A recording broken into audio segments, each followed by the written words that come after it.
Hello everyone, how to totes back with another new video, and in this video I'm going to show you how to add an text on your photo in photo story on Facebook.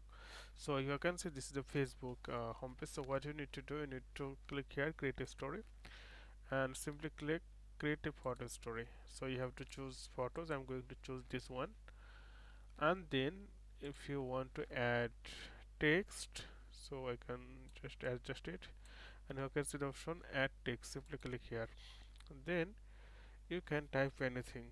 Beautiful, beautiful, beautiful moments. So you can type anything, and after that you can adjust this text wherever you want. So I just put it here. So it's really easy friend, and after that share a story. So okay friend, today is no more, and thank you for watching.